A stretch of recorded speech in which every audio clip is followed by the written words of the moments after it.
जय हिंद दोस्तों। तो दोस्तों आप सब लोगों का मेरी वीडियो में फिर से एक बार स्वागत है। और आज हम बात करने वाले हैं यूसीसी बिल के ऊपर, क्योंकि यह बिल अभी भारत सरकार द्वारा राज्यसभा में पेश करा गया है और सुप्रीम कोर्ट की सुनवाई आने वाली है 12 दिसंबर को इस पर। लेकिन बात करें कि यह इस वक्त चर्चा में क्यों है और इसका मुद्दा क्यों उठाया गया था पिछले साल।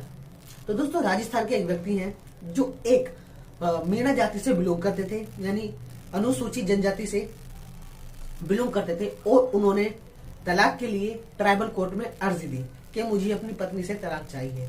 और जो ट्राइबल कोर्ट था उसने दोनों ही पक्षों का केस सुना, यानी दोनों हस्बैंड वाइफ का केस सुना। हस्बैंड को कहना था कि मुझे तलाक चाहिए क्योंकि मैंने हिंदू पर्सनल लॉ के तहत शादी करी है जो 1955 में बनाया गया था। लेकिन जो लेडीज थी उसका कहना था ये बात सही है कि हमने हिंदू पर्सनल लॉ के तहत शादी करी है, लेकिन जो हमारी कास्ट है, जो हमारा मीणा समुदाय है, उसमें कोई तलाक का जो कोई कानून तलाक नाम का कोई कानून नहीं है, तो मैं इस व्यक्ति को तलाक नहीं दे सकती। और इसी का पक्ष देखते हुए, लड़की का पक्ष भारी मानते हुए ट्राइबल कोर्ट ने इस केस को लेडीज के पक्ष में सुनाया। लेकिन आदमी को चैट आने वाला नहीं था, वह इस केस को लेकर पहुंचा दिल्ली हाई कोर्ट। और दिल्ली हाई कोर्ट ने जब ये दोनों की बात सुनी तो उन्होंने कहा कि जब एक देश है तो एक कानून क्यों नहीं है, क्यों हर एक के लिए अलग अलग कानून, हर धर्म के लिए अलग अलग कानून, क्योंकि एक देश के अंदर एक ही कानून होना चाहिए। जैसे कि हमने सुना था कि जैसे कश्मीर था, हमारा जम्मू कश्मीर, उसका तो पूरा ही कानून नहीं लगता, नहीं पूरा संविधान ही लगता। लेकिन जब भारत सरकार ने 370 हटाया कश्मीर से, तो वहां पे जो भारत का संविधान था वही लागू हो गया, और जो झंडा था वहां का वह भी लागू नहीं लग गया तिरंगा को, कि कश्मीर का भी अपना अलग झंडा था।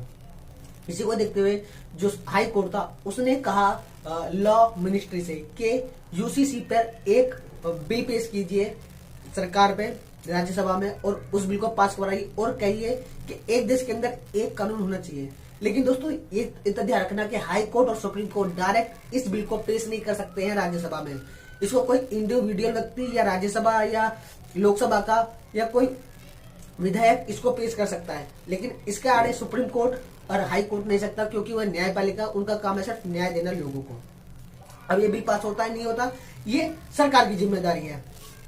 और बात करें जब ये दोनों पक्ष करा तो सरकार ने कहा, और दोस्तों जो ये यूसीसी बिल है ना, इसके अंदर हमारे संविधान के भाग 4 के आर्टिकल नंबर 44 में दिया गया है यूसीसी, यानी कॉमन सिविल कोड के बारे में हमारे संविधान में भी दिया गया है, लेकिन अभी तक इसमें इम्प्लीमेंट नहीं हो पाया है। और इसकी सबसे पहले चर्चा जो दोस्तों उठी थी ना, ये उठी थी 1985 में, जहां पर एक महिला थी साहब बानो, जिसको उसके पति द्वारा तलाक दिया गया था। और जब उस औरत की उम्र थी 60 साल और उस वक्त 5 बच्चे थे। और जब यह केस साहब बानो के साथ हुआ तो वह गई सुप्रीम कोर्ट, और सुप्रीम कोर्ट जब उन्होंने अर्जी दी तो उनका जो सुप्रीम कोर्ट ने था वह केस उनके पक्ष में सुनाया। कहा कि इस महिला को, साहब बानो को, उनका मुआवजा मिलना चाहिए ताकि वह अपनी आगे की जिंदगी मतलब बिता सके अच्छी तरह। लेकिन जो धर्म को फॉलो करने वाले थे, मुस्लिम धर्म लोग को फॉलो करने वाले थे, उन लोगों को यह राज पसंद नहीं आया और उन्होंने काफी इस पर चर्चा करी और काफी हल्ला डुल्ला करा, मानी आंदोलन करा, काफी चीजें काफी करी। जैसे कि हमारा जो देश है ना दोस्तों हिंदुस्तान, इसके अंदर कई प्रकार के कई धर्म के लोग रहते हैं, कई जाति के लोग रहते हैं। जैसे कि मुस्लिम व्यक्ति, तो उसके लिए वह जैसे विवाह करता है या कोई कोशिश करता है तो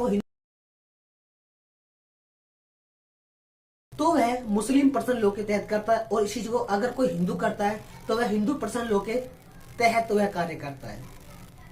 दोस्तों अगर ये यूसीसी बिल हमारे देश में इंट्रोड्यूस होता है, बन जाता है, इस पर विधेयक पास हो जाता है, तो क्या होगा? तो दोस्तों हर एक व्यक्ति को, चाहे वो तलाक के ऊपर बात हो, चाहे पैसे की बात हो, चाहे जमीन जायदाद की बात हो, तो हर चीज को, हर व्यक्ति के जो अधिकार है ना, वो दोस्तों बराबर होंगे भारत के संविधान के तहत, अगर ये बिल हमारी पार्लियामेंट में पास हो जाता है तो दोस्तों इस वीडियो के अंदर इतना ही। अगर आप लोगों को वीडियो पसंद आई हो ना, तो मेरी वीडियो को लाइक कीजिएगा, शेयर कीजिएगा और चैनल को सब्सक्राइब तो जरूर ही कीजिएगा।